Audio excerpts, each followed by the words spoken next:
This is Feminist Wellness, and I'm your host, nurse practitioner, functional medicine expert, and life coach, Victoria Albina. I'll show you how to get unstuck, drop the anxiety, perfectionism, and codependency so you can live from your beautiful heart. Welcome, my love. Let's get started. Hello, hello, my love. I hope this finds you doing so well. We are here today to talk about sex.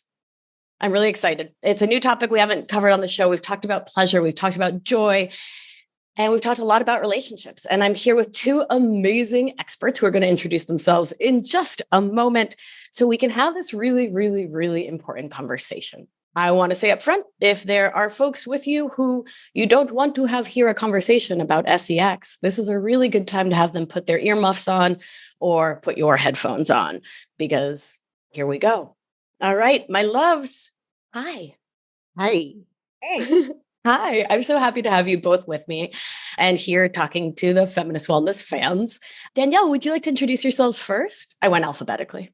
Yes, no problem. So my name is Danielle Savory, and I always like to say, yes, that is my actual last name so that good. I was born with. So I guess I was just meant to do this, but I live in Portland, Oregon. I got 2 kiddos, a dog. And, as far as it goes with sex coaching, I've been a coach for over a decade now, but specifically on sex for about 8 years. And I bring in my backgrounds in neuroscience. So I'm super brainy nerd. So I love bringing in, of course, like the braininess to it, mostly just because it brings me a lot of pleasure to talk about the brain. But I also find that it's such like a easy way for us to get into being more compassionate about ourselves. But a lot of my background's in mindfulness and mind body practices and somatics. And so it's really helping people understand how their brain impacts their body. And we talk about all the sexy stuff. So that's me. Sonia, would you introduce yourself? Yeah, sure. So I'm Dr. Sonia Wright. I'm a medical doctor. I'm a sexual counselor. I am a master certified life coach, and I'm a sex toy enthusiast. So I kind of bring it all together. I'm the midlife sex coach for women. And I just love to, help women have the best life inside and outside the bedroom. Yeah, right on. And you started us off with something I think is so important. So often when we're talking about sex, people just think about having sex, right? And we all know that the way you relate to your body, the way you relate to self and to yourself as a sexual animal impacts every area of your life. So I think that'd be a really interesting place for us to start. I think so too. 100%. Like when we talk about sex, we talk about relationships, and we tend to think about partners and such, right? But I think that when we're talking about sex and intimacy, it really starts with ourselves and our relationship with ourselves. Like I always think that we should be our first and best lover, always, right? And so that's like how we interact with our body, what we think about ourselves, how we think about ourselves as a sexual being, and just how we are in relationship with ourselves. I think that that is something that is very important when we're talking around sexuality. I completely agree with everything Dr. Sonia said. And, I think even, when we were thinking about our sexuality, like it is such an integral part of us. And I think especially for those of us socialized as women, integrating this part of us does really have such a profound impact on like all of the areas of our lives, because it's something that we kind of push away or we reject or we repress or we feel shame around. And when we give ourselves permission to actually put this part of us and giving it a proper seat at the table, it does have a ripple effect on everything else, because how do we expect to show up fully expressed, like fully in our power, fully like as these powerful women that we are, if there's an entire part, part of our body and a part of who we are as human beings that's like not even talked about or not really focused on. So it is a huge part of our lives. It's a part of who we are. And just like Dr. Sonia said, like so much of what we're starting with our sexuality is that relationship with ourselves and how we are relating to this part of ourselves specifically. Yeah. And sensuality being such an important part of sexuality, right? So much of all of our work is about somatics or body-based practices and connecting in with ourselves as sensual animals, meaning connected in with our senses and the brilliance, the wisdom, the knowledge that comes from knowing what the body is saying, right? Yeah. Yeah. So I'm so curious how you both start off these conversations with folks who may be feeling that repression around sexuality and sensuality, may be feeling disconnected from their bodies. My training comes through somatic experiencing. So I know how my entree's in. I'm curious about yours. Yeah, I mean, it really depends on what the person is coming to me starting with, and really what they're starting with, what they think the problem is, because usually that is our entrance point of like what they're thinking the problem is. And for me, when I'm really starting this conversation, it's allowing them, it's kind of like a two-prong, I think that's the wrong word, three-prong. It's a multiple place approach, right? Because first we're coming in like, what do you think is a problem? What do you think is standing in the way? But really the way that I like to think about it is, yes, we're going to pay attention to all of their thoughts, all their beliefs, all of their things that they already are thinking obstacles. Like I work with a lot of mamas. So it's like time, I'm exhausted, like having to make dinner. And then my, husband might be grabbing my ass. Like, how am I supposed to like manage all of this stuff? And so it's taking a look, like, let's really look at the circumstances here, but then also how are we creating what I like to call a container for pleasure, or a place for pleasure to enter. And so the way that I like to think of a container is, yes, it has to do with our environment, our space, also what's going on in our mind, what's going on in our body. And for so many of us, we are living most of our time from the neck up. And so that beginning of creating that container is like, what's even going on with your nervous system right now? Like, is that even conducive to being able to receive pleasure?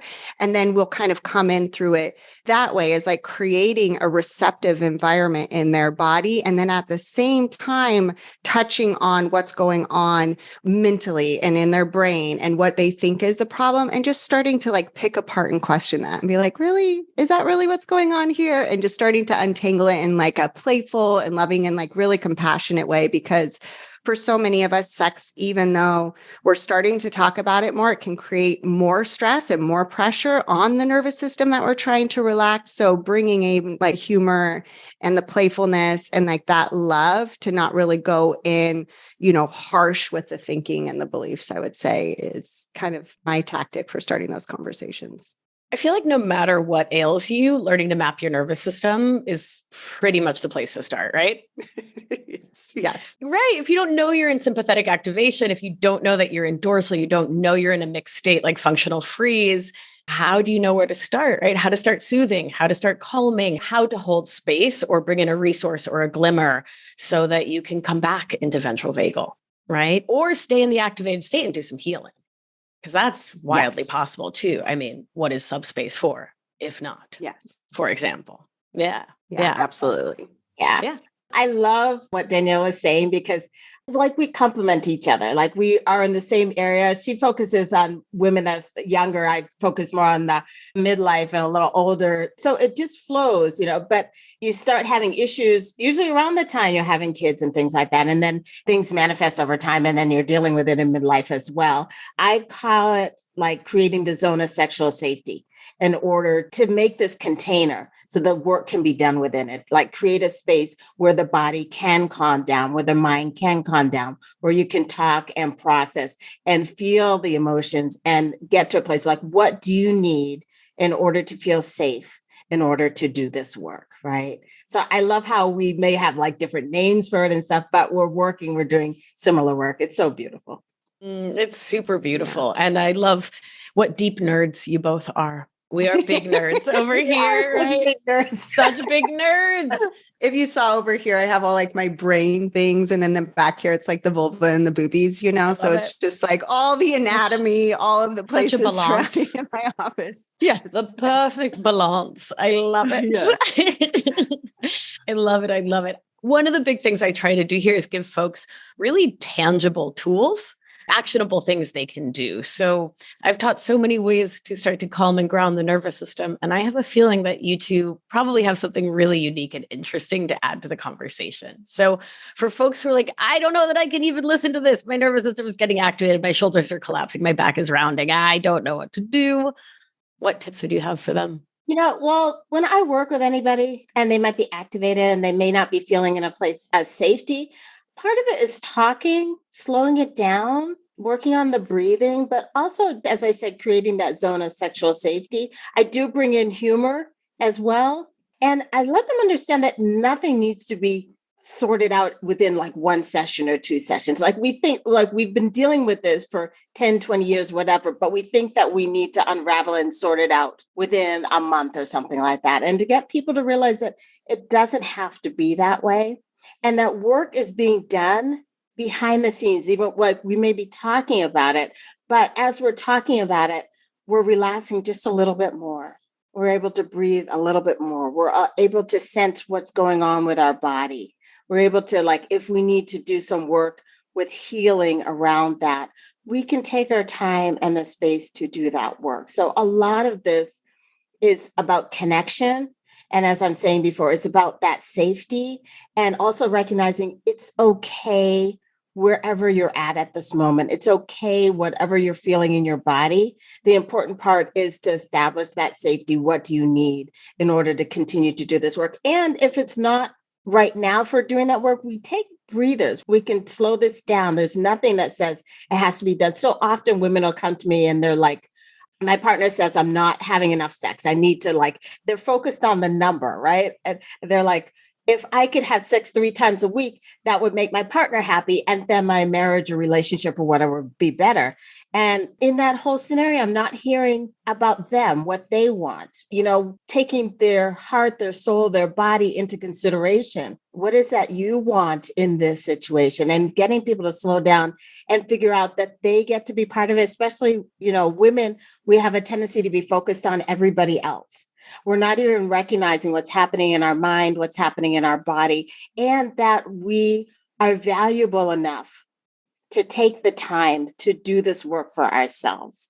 So all of those things become important factors, and recognizing that nothing has to be rushed. And this work can focus around you, pleasure, release, relaxation, reestablishing that relationship with your body, finding the pleasure, letting the oxytocin flow and other things, right? It can be that type of work that we do. And it doesn't have to be in a specific way. And it doesn't have to be done in a specific time frame. And it doesn't have to be focused on somebody else's wants and needs. That's all so important. My focus is on emotional outsourcing or codependent perfectionist and people-pleasing behavior and the mindset that belies it. And so, yeah, that's all part and parcel, right? Thinking this has to be perfect. I have to do it today. I have to do it the right way. And I have to people please, right? That is the goal of my sexuality, is to keep other people pleased. And I love that you're starting us off by saying, no, it doesn't need to be about that. No, we're not doing that. Yeah, we're not doing that. Trained right? as women that we should socialize on everybody else. But at some point, you can only go so far when your sexuality is like focused outside of you. At some point, it has to become part of who you are. And I often talk about it as like having a learner's permit versus like a driver's license, right? When you're sitting there in a car with a learner's permit and somebody else has the wheel and they're doing the driving, you're not really feeling like you're in control, and you're not really that interested. Like, you don't know exactly where you're headed on the road. You're just kind of like, oh, I'm here, right? You get to your destination. But it's a whole different thing when you're the one that's driving and you finally take control of the situation and you take ownership of your sexuality. And then once you take ownership, you start to really ask yourself, what do I want in this situation? Right. What I hear from my clients day in and day out, and I'm sure this is the same for the two of you, is a real distance between themselves and knowing what they want ever. Right. I hear this all the time. I don't know who I am anymore. I'm 30 something, 40 something, 50, 60 something, and I don't know who I am. Right. I've been in these relationships across all areas of relating, where I've put everyone else so far ahead of me that I don't know who I am, what I want. I don't know if I want coffee in the morning. I'm just drinking it. I don't know what I want for dinner. And I certainly don't know what I want around sex. Danielle, I'm curious what you would say to a client who presents and is like, I just don't know. Yeah. Well, I was thinking first about that first question you asked, like if we're like feeling kind of like this. And, my approach, I think, is a little different because I just go straight to that part that's like crunched like this. And so that's always where I'm first going with somebody that's like this. And for me, we work on finding like a lover name towards themselves But for me, mine's baby girl, because it's usually like the baby girl in me that's like, so like doing that part and really like having them sit there and hold their heart and like be, oh, baby girl. Like, of course, this feels off limits. Like, of course, this feels like a scary conversation. And like, it's okay. Let's just dip our toe in a little bit. Like, we don't have to do anything. Let's just listen, or maybe it's like the next part, like, willing, like, maybe are we willing? Can we be willing to like just go over, like grab their hand, or maybe we could just start kissing a little bit. And so wherever they're at, but like just starting like, of course you're feeling nervous right now. Of course you've been like feeling like all crunched up. Like, when has it ever felt safe for you to talk about this? Like, when have we ever been encouraged to sit here and explore your desires and really first just acknowledge that part that's like freezing up and really having that hard time and just meeting them in their body. And usually by that, I'll just start to see their shoulders like dropping away from their ears. And then we can open it up a little bit. And I always do a lot of shimmying with my clients. So there's a lot of shimmying, there's a lot of shaking, there's a lot of shaking all the way down, feeling it in your vulva, like feeling the energy going on. And so like when you were like, ooh, I wonder if there's something different, like there is a lot of those type of practices where we're going really from like heart to straight to the vulva, straight to the clitoris, like opening up this space, because this is such a part of our body that we are so disconnected from. So even when you are asking, like, how do we know what we want? It's like we're disconnected from our desires, but somatically speaking, we're very disconnected from just this part of our body. And so being able to start to train from the very beginning that when we're meeting ourselves, we're meeting all parts of ourselves. And how do we feel all these parts of ourselves? And how do we really increase the sensitization by paying attention to these other parts of our body? I love that. And I love the normalizing use of course. We do that so much in my work because it's so easy to believe that we are broken, we need fixed, there's something wrong with us, and to step into that total BS story that I think, social media and the media writ large really propagates of like, everyone else has this easier. This is easier for everyone else. Everyone else has this robust sex life. They're super in touch with their passion and their pleasure. And it's often BS, right? It is. And just to say something else on that, I think this is so important. I do actually know who I learned this part from, but then extrapolated into the sexual realm. But when I did a training years ago with Kristen Neff, when she was like one of her first trainings she ever did in person, she's the one that wrote the book on self-compassion. One of her pieces in there is talking about, bringing in our common humanity or acknowledging part of the human experience. And I think that's part of the reason we become so isolated when it comes to our sexuality, is because it isn't something that is broadcast over the media or over what we're going through. And so, so much of suffering happens when we feel like we're in isolation, just like what you're saying. When we're feeling like we're in isolation, we must be othered then. We're isolated. We're like, this is probably fine for everyone else, but it's not fine for me. And so really bringing in that element of course, when we're talking about our sex life can be so healing, even if you did nothing else, because it is helping us bring us back into that experience of like, I belong and I'm not alone in this and I'm not broken in this and I'm not in this like isolated experience that nobody else is experiencing. And these kind of conversations that we all are having, that I know Sonia's having on her podcast, that there's so many other people that are bringing this light to sensuality and sexuality. I think what it's doing for so many, especially women through the world, is giving them permission, and it's giving them this tool to see themselves in the fabric of humanity and how this is playing into their human experience and not feel so isolated in it. It's a beautiful point. It's really vital when we think about our liberation and liberation writ large, right? Not just for human socialized as women and AFAB animals, but for all of us.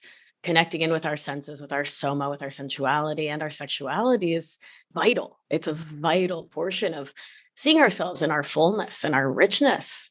Yeah. Anything to add, Dr. Wright? No, that was beautiful. I'm just enjoying the conversation. Yeah. Voyeurism is participation. We will mark that.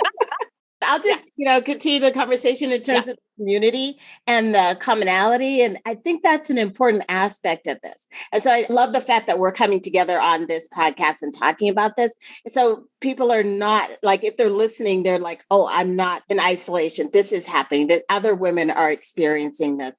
And I think this is part of the beauty of what we do with our work with podcasts, but also with our work with individuals and with groups, is that we can make this a common thing. This happens all the time or quite frequently, and so it's when you think that you're isolated and there's nobody else that's going through this experience, you don't want to talk about it. You're so focused on the shame aspect of it.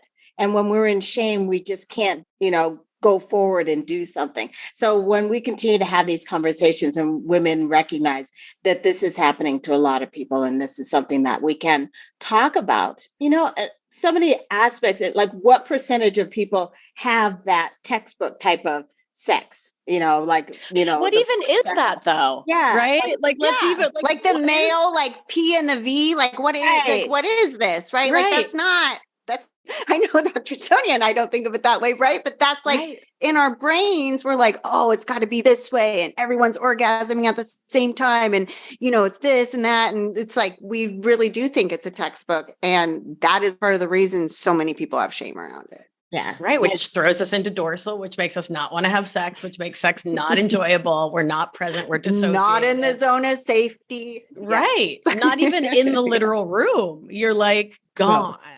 Totally. Gone. Yeah. Yeah. Yeah. And I think the other really important thing that having these conversations does is, I call my work Buddhist light, right? Like it's like a spritz of Buddhism here and there, but the second arrow, right? So the first arrow is what life throws our way. And then the second arrow is the suffering we create about that thing, right? Like I'm not having sex in my life. What's wrong with me? I'm not having sex in my life. And then I talk about the third arrow, and I'll do a show all about this, but it's getting mad at ourselves for getting mad at ourselves for the thing that life did.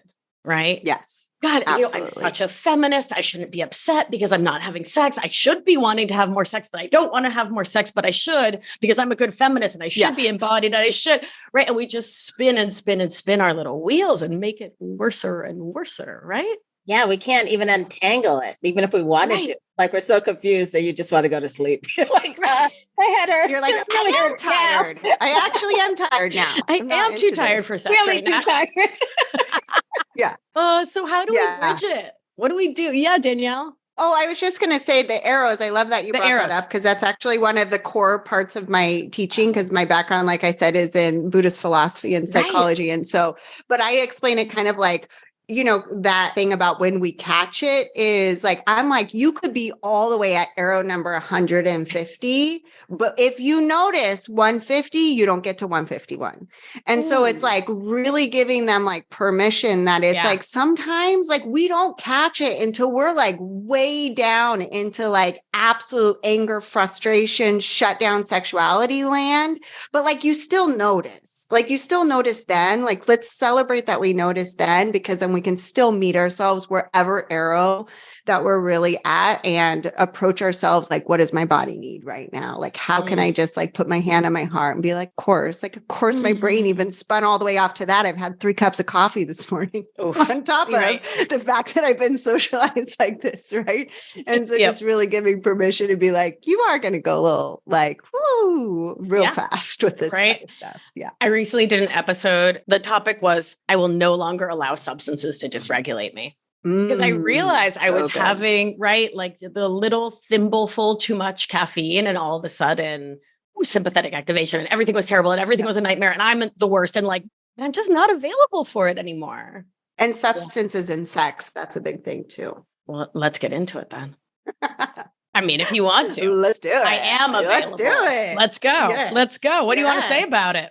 Well, I just think that it's interesting how closely associated that we have alcohol with our sexuality and with our sensuality. And not that there's anything quote unquote wrong with it, but really for so many women, what we notice is in order for us to kind of give ourselves permission to be that turned on woman that we want to be, to like drop our inhibitions and show up how we want to in the bedroom, so many people talk about like, I need, that lubrication that comes from that buzz of alcohol to be able to do that, to be able to say yes, to be able to initiate, to be able to do that sexy dance I've been wanting to do for my partner forever. And I'm just too scared to do it. And, the irony of that is like, yeah, it can really help like calm those voices down, but acknowledging too that we do have the power to do that with our own mind of just seeing like, okay, well, what am I not thinking when I've had a glass of whiskey versus what I am thinking when I haven't? But what I was going to say is the irony of it then is it dulls our body, it dulls our senses. So then it might lower your inhibition to get it on. But then once you get it on, it requires so much more stuff because we just don't have access to like our sensuality in that moment. And when I discovered that, I was like, okay, I'm going to work on the brain stuff. I'm going to work on my mind stuff to like get out of my own way because like I really do want to twerk on top of him.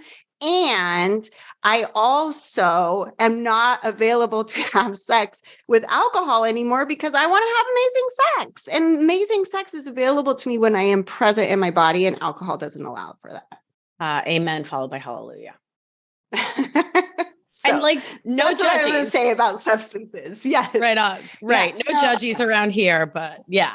Mm-hmm. So I love the disinhibition aspect of the substances being on board and taking off the substances, but keeping the disinhibition. Like, what is it that you need to do and think about?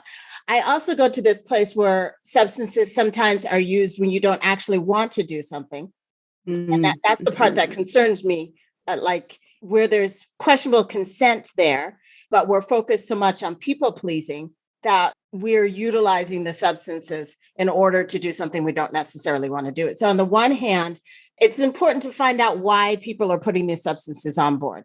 Some people are putting them on board so that they have that pleasure. They give themselves the permission for the pleasure. And that's great. So then it's like, okay, let's, shelve the substance, but keep all the rest and see how we can tap into that. What do you need to think in order to give yourself that permission so that you can go and have the pleasure that you want? But when it's the other side where it's like, I don't really want to have sex, or I don't really want to do this, but if I take the alcohol, then I'll do whatever they want. And then I don't have to deal with the bullshit or whatever, So on the one hand, there's the substance for one area, and then there's a substance for the other. And so I think it's important when we're working with the women to have an idea of what exactly, and ask them to explore it. What exactly is the substance being used for? Yeah. I love the question. What are you asking this substance to do for you that you don't think you can do for yourself? That one's a kick in the teeth, I got to tell you. Right. Because we don't realize we're asking a beverage or cannabis or Molly or like whatever it is to like do work for us because we don't trust ourselves, Yeah, absolutely. Yeah. And I mean, I think especially what I notice with a lot of my clients is the substance isn't necessarily directly related to like, oh, I'm using this to get into this, but it is like at the end of the day, I'm so exhausted. Like I got to make dinner, like just shut up, like in the house, right? All of that. So it's like, I'll have a glass of wine to like bring it down a notch and to chill out, right? Which is exactly, what you're talking about, like with this idea of like, what are we really trying to cover up? And that is so much of it because it's like creating a container of pleasure, but you're using alcohol to quote unquote regulate your nervous system only because maybe it feels more regulated for those first few minutes. And then you realize later, nothing is actually getting helped. Right. It's like faster, right? It's like bypassing the self-care that we need to do instead of like the sleep that we may need and to get to distance with the children or whatever. Like if I drink this glass of wine, it'll get me in this place faster than actually tapping into my body and really having an idea of what's going on and what I need in order to get me to that same place. Right. Which like may be true, but what's the actual result you're creating for yourself? Do you want to have unintentional sex? Or sensuality? Do you want to not be fully present? A lot of women would say yes. I was about and I think that's what's crazy. And it's not yes, actually from like a really place of true understanding, I would say. It's just like yes, because like what Dr. Sonia just said, it feels easier, right? It's like easier. And like if we don't want to rock the boat, and I think so many women, they're not thinking about it as like, I'm not consenting or I don't really want this. There's like a whisper of that, but it's almost scary to even take a look at because they're afraid if they really gave themselves permission to be like, I actually really don't want this, what that would mean, right? Talking about the arrows again, it's like, well, maybe it just means I'm not regulated, maybe all that. But our brain goes to what the media has told us. Like, maybe I'm not attracted to my partner. Maybe my marriage is due. Maybe that's going to end to us like breaking everything up, which it could be. But like we go to these very like extreme worst case scenarios. So it is hard to even take a honest look because we're so afraid of what we might find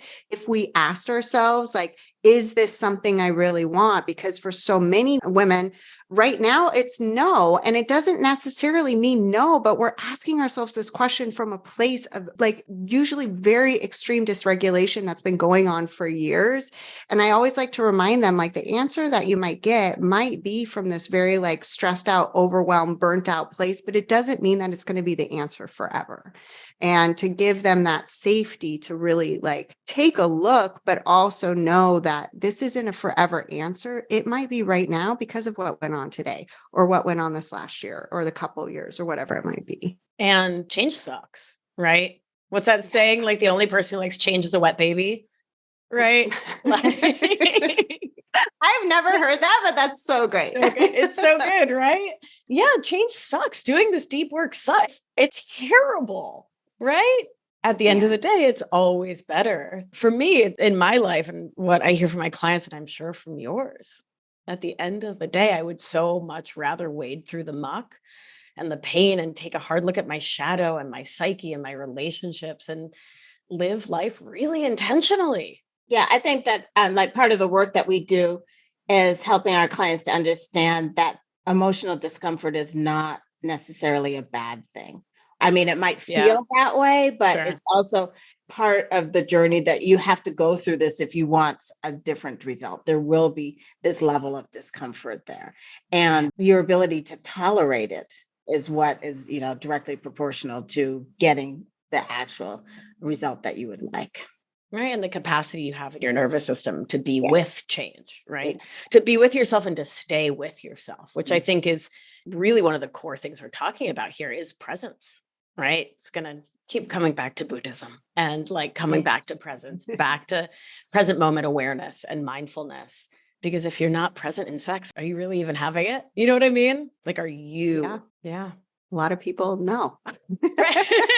I think it's really true. It's like, there's so many people and maybe there are moments and it's like, I think it's good for us to like help them remember these moments where they were really present. Yeah. Even if you have those moments, even when you have like the most loving partner, even when you have a really great relationship. And I think that's where, when we were talking about this relationship with ourselves that we like to go to and where a lot of shame and fear gets inserted is thinking that there's something like really wrong in this container between you and your partner, when really it could be something completely unrelated to your sexuality or your sensuality. And it really comes back to our nervous system and our capacity to actually receive touch and be present in our body. And for most people, I would say the sex part is way less of the weight that keeps them from this like presence connection versus all the other stuff that has compounded and got shoved down and been, really dispersed and like activating their nervous system for so many years. I mean, it could be financial stuff. It could be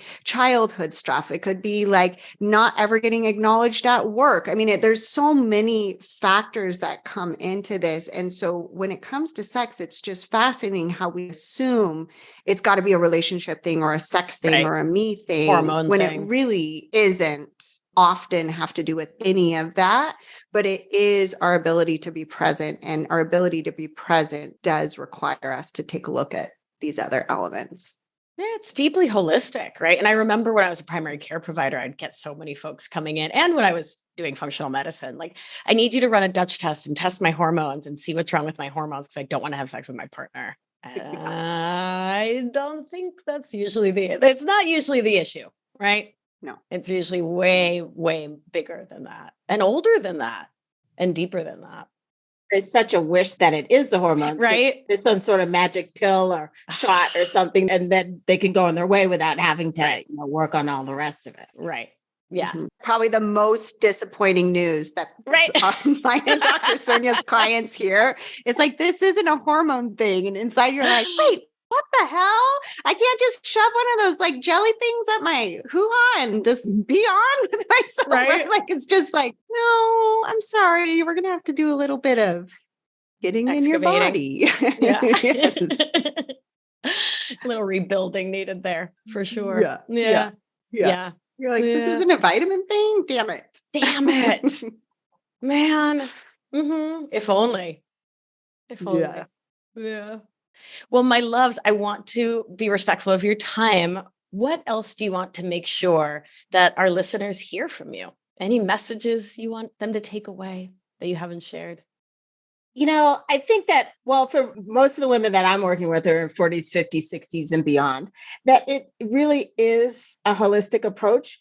We do have to look at what's going on with our body as well as our mind and what, aspects of safety. And we kind of work it all together. So it's not all hormones, but that may be a factor, right? Yes. So, and we do have to have an understanding of perimenopause and menopause and postmenopause and what's happening in our vulva area and things like that. So definitely the work that I do it in conjunction with gynecologists and making sure that, things are being checked out. And if there's pain with sex, working on that aspect as well. And also recognizing that there's like the part that's in there about the thoughts and actions and feelings and things like that. But then there is also, we need to kind of make sure that the health is in line too. So it's kind of like a combination. Yes. And and I think that's really important, right? Like, please get your progesterone checked, maybe get some Vagifem or like those little jellies, those Berzwecken cubes, right?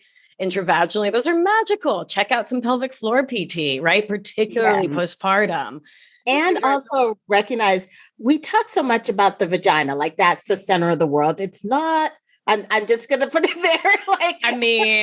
It's pretty important.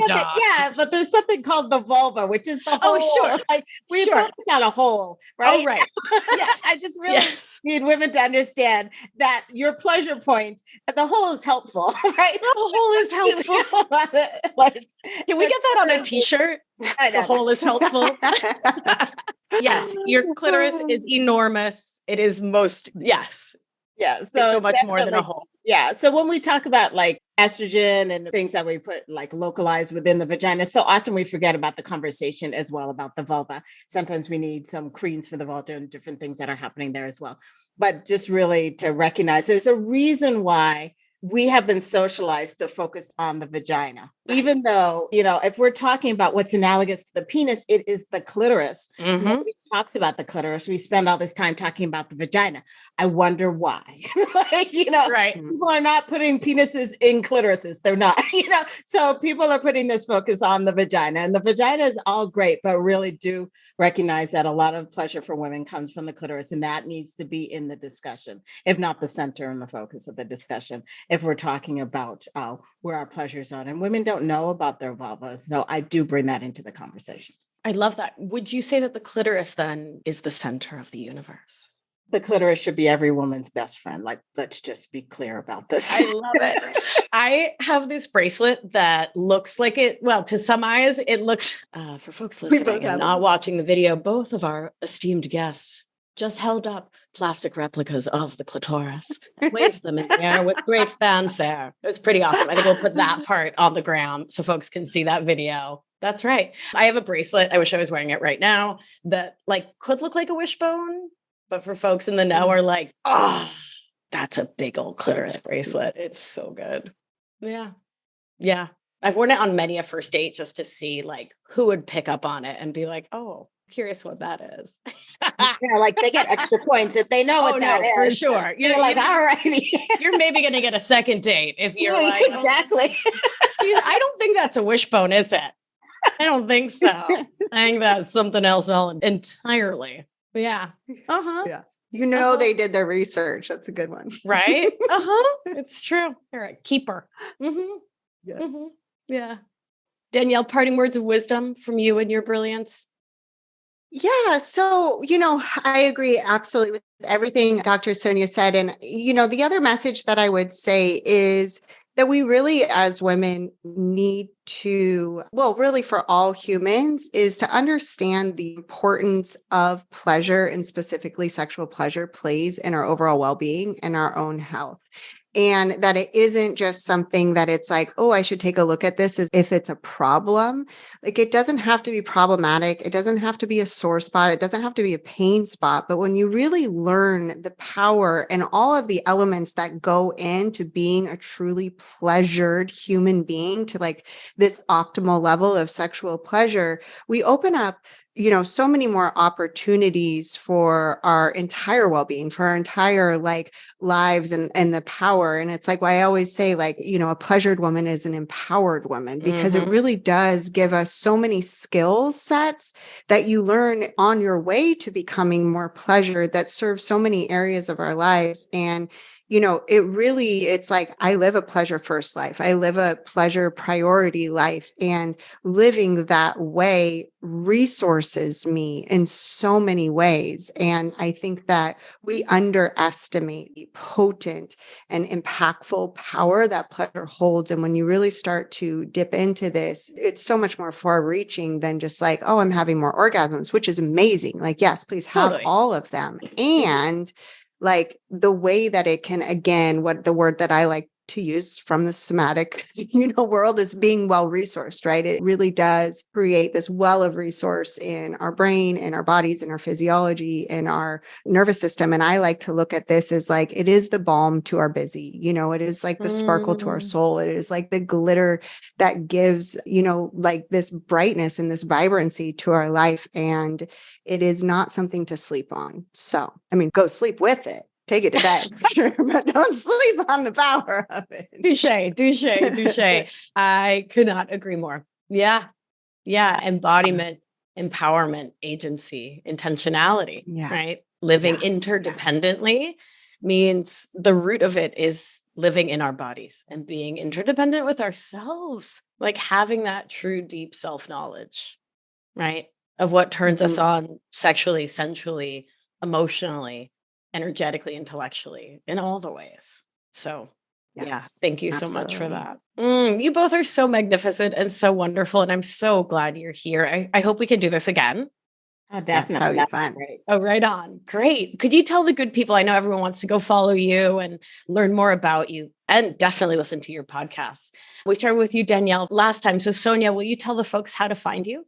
Oh, sure. The easiest way to find me is my website, SoniaWrightMD.com. You can always find me there and see all the work that I'm doing. My podcast, the Midlife Sex Coach for Women podcast. And then I have a community called the Lit Click Club, so that we can talk more about sex. I love it. Danielle. Yes. So on Instagram, I'm at The Practice of Pleasure. I am currently on there. Sometimes I get banned. I will come back if I get banned, but it hasn't happened in a long time. So fingers crossed. And then my podcast is called It's My Pleasure, which is always, about how we can incorporate more pleasure into our lives and really like take it for ourselves and our own ownership. And then my website, DanielleSavory.com. And you can find all of the courses from giving dreamy blowjobs to just opening up to being able to receive more. Magnificent. Oh, how wonderful. Thank you both so much. I'm so grateful. Thank you.